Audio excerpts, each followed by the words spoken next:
राधे राधे दोस्तों, रामकृष्ण हरी। स्वागत है आप सभी का मेरे YouTube चैनल पे जिसका नाम है स्टोरीज विद अर्चना। कैसे है सब आप? मैं आशा करती हूँ कि सब सही है, सब आनंदित है। तो मैं भी बिल्कुल ठीक हूँ। बस आज का जो हम लोगों का टॉपिक रहेगा उसके बारे में जल्दी से आपसे बात कर लेती हूँ। देखिए, आज का जो हम लोगों का टॉपिक होगा वो है आषाढ़ी एकादशी, क्योंकि आज है आषाढ़ी एकादशी और इस दिन महाराष्ट्र में आषाढ़ी एकादशी का जो पर्व होता है उसे दीपावली से तो कम मतलब नहीं माना जाता, क्योंकि यहाँ का जो वारकरी संप्रदाय है, मैंने अपने पिछले शॉर्ट में चैनल पे ये शॉर्ट डाला था, तो जिसमें ना मैंने श्री क्षेत्र आळंदी जो पुणे में है वहां से निकलकर श्री क्षेत्र पंढरपुर तक जो महाराष्ट्र का जो संप्रदाय है, भक्तगण है, उन्हें वारकरी संप्रदाय कहा जाता है। तो ये लोग यहाँ से वहां तक पैदल चले जाते हैं, बिना किसी चप्पल के, बिना किसी फैसिलिटी के। और मतलब उनकी एज के बारे में मैं आपको बताऊं तो मतलब मेरी उतनी मतलब पात्रता है नहीं कि मैं उनके बारे में भी बात कर सकूं, क्योंकि देखिए हम लोग अभी 35-40 में ही हम लोगों को इतना परेशानी होती है। ये लोग जिनकी एज 80, 90, 95 इस एज तक भी लोग वारी में पैदल चले जाते हैं और बिना किसी फैसिलिटी के, सिर्फ भगवान का नाम लेते हुए। ठीक है, तो इन्हें ज्यादातर हम लोग माऊली कहते हैं। और हमारे भगवंत यानी विठल जी है, पांडुरंग जी है, उन्हें भी ज्यादातर लोग प्यार से माऊली कहते हैं। ठीक है, तो इसी से रिलेटेड ही आज की स्टोरी होगी। एकदम छोटे शॉर्ट में मैं आपको बताऊंगी। तो आप लोगों ने पुंडलिक जी का नाम सुना होगा। तो पुंडलिक जी जो है वो विठल भगवान जी के बहुत बड़े भक्त थे।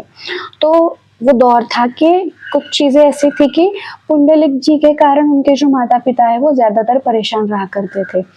तो उसी कारण उन्होंने एक दिन ये चीज ठान ली कि हम लोग वारी चले जाएंगे, जो मैंने अभी आपको बताया पंढरपुर आळंदी। तो उसी वारी में माऊली के यहाँ पे हम दर्शन के लिए चले जाएंगे।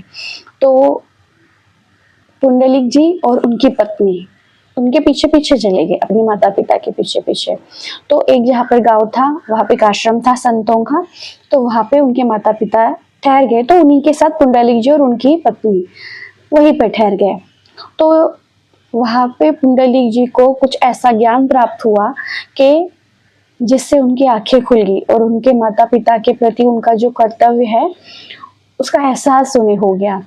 तो वहीं से उनका सच्चा जीवन, जो हम कहते हैं भक्ति, स्टार्ट हुई।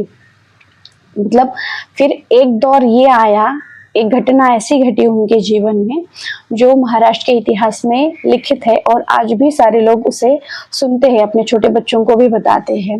वो अपने माता पिता के सेवा में इस प्रकार मगन हो गए कि स्वयं भगवान विठल, जिन्हें कृष्ण का स्वरूप ही माना, भगवान श्री कृष्ण का ही स्वरूप माना जाता है, कि उनको भी उनके बारे में सोचने पे मजबूर होना पड़ा कि उन्होंने इतने सारे चेंजेस आ गए, इतने सारे चेंजेस हो गए कि मतलब उन्होंने बस एक ही ठाना कि अपने माता पिता की सेवा।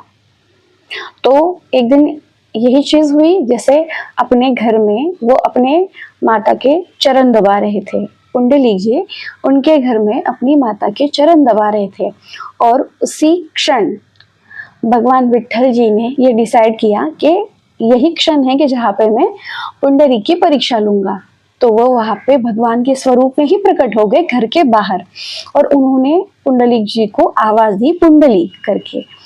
आवाज देने के बाद पुंडलिक जी को तो ये चीज पता है कि भगवान बाहर उन्हें आवाज दे रहे, भगवान उन्हें बुला रहे, फिर भी उन्होंने चलो चलो भगवान आ गए, अब छोड़ दो, मैं अभी जाऊंगा और उनसे मिलूंगा और उनके वर मांगूंगा, ये करूंगा।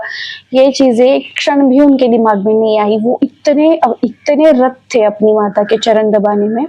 तो वही पास ही में एक ईंट पड़ी थी, तो उन्होंने उस ईंट को उठाया और वो ईंट जो है उसे बाहर भगवान की तरफ फेंका प्यार से, और भगवान को कहा कि जब तक मैं चरण दबा लूं अपने माता के, तब तक आप उस ईंट पे खड़े हो जाइएगा प्लीज।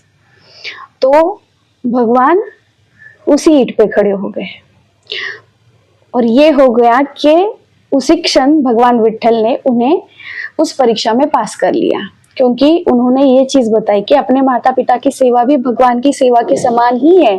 किसी मंदिर में, किसी अन्य जगह पे जाकर ही भगवान आपको प्रसन्न होंगे, ये चीज है नहीं। ठीक है, तो वो उनकी परीक्षा में पास हो गए और तभी उन्होंने चरण दबाने के बाद फिर भगवान के पास जाके उनसे हाथ जोड़ के माफी मांगी और उन्होंने बताया कि वो अपनी माता के चरण दबा रहे थे। तभी भगवान विट्ठल ने उनसे कहा कि यही तो तुम्हारी परीक्षा थी और तुम उस परीक्षा में बहुत अच्छी तरह से पास हुए हो, तो अभी आप वर मांगो। तब देखिए, ये संतों का मन होता है, ये संतों का इतना बड़ा मन होता है।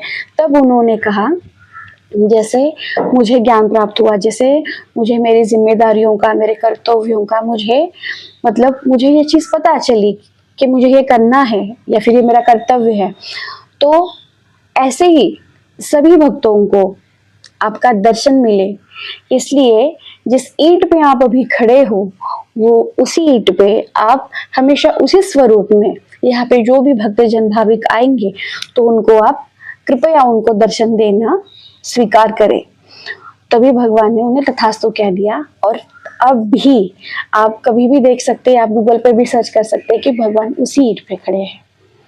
तो देखिए, ये होता है संतों का भाव। मांगना होता तो वो खुद के लिए भी बहुत सारी चीजें मांग सकते थे, है ना। तो ये है पुंडलिक जी की और भगवान श्री विट्ठल जी की कहानी। तो आगे भी ऐसी छोटी सी स्टोरी मैं आपके लिए लेके आऊंगी जो भगवान से रिलेटेड होगी।